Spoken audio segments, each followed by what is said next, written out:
1.79 ಕೋಟಿ ಹಣವಿದ್ದ ಎಟಿಎಂ ವಾಹನ ದರೋಡೆಗೆ ವಿಫಲ ಯತ್ನ ಆಗಿದೆ. ಅಂದ್ರೆ ಆ ಯತ್ನ ಸಫಲವಾಗಿಲ್ಲ. ಬೆಂಗಳೂರಿನ ಬನ್ನೇರುಘಟ್ಟ ಜಿಗಣಿ ಮುಖ್ಯ ರಸ್ತೆಯಲ್ಲಿ ನಡೆದಿರೋ ಘಟನೆ ಇದು.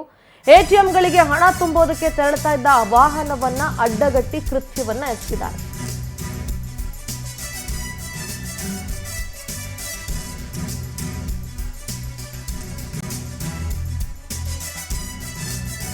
ಬೇಕಾದಷ್ಟು ಪ್ರಕರಣವನ್ನ ಈ ತರ ಇತ್ತೀಚಿನ ದಿನಗಳಲ್ಲಿ ಗಮನಿಸಿದೀವಿ. ಬೈಕ್ಗೆ ವಾಹನ ಟಚ್ ಆಗಿದೆ ಅಂತ ಗಲಾಟೆ ಮಾಡಿದ್ರು ಕಿಲಾಡಿಗಳು. ಎಟಿಎಂ ವಾಹನದ ಕೀ ಕಿತ್ಕೊಂಡು ಪರಾರಿಯಾಗಿದ್ರು ದುಷ್ಕರ್ಮಿಗಳು. ಈ ವಾಹನದಲ್ಲಿ 1.79 ಕೋಟಿ ರೂಪಾಯಿ ನಗದಿತ್ತು ಅನ್ನೋ ಮಾಹಿತಿ ಇದೆ. ಹೆಚ್ಚಿನ ಸಂಖ್ಯೆಯಲ್ಲಿ ಜನರು ಸೇರಿದ್ರಿಂದ ದರೋಡೆಗೆ ಏನ್ ಟ್ರೈ ಮಾಡಿದ್ರಲ್ಲ ಅದು ಸಕ್ಸಸ್ ಆಗಿಲ್ಲ. ಅದೃಷ್ಟವಶಾತ್ ಆರೋಪಿಗಳ ಪತ್ತೆಗೆ ಬಲೆ ಬೀಸಿದ್ದಾರೆ ಬನ್ನೇರುಘಟ್ಟ ಠಾಣೆ ಪೊಲೀಸರು.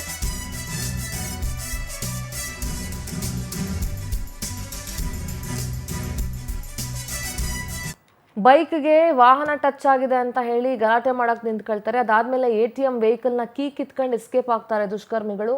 ಬನ್ನೇರುಘಟ್ಟ ಪೊಲೀಸ್ ಠಾಣೆಯಲ್ಲಿ ಪ್ರಕರಣ ದಾಖಲಾಗಿದ್ದು ತನಿಖೆ ನಡೀತಾ ಇದೆ.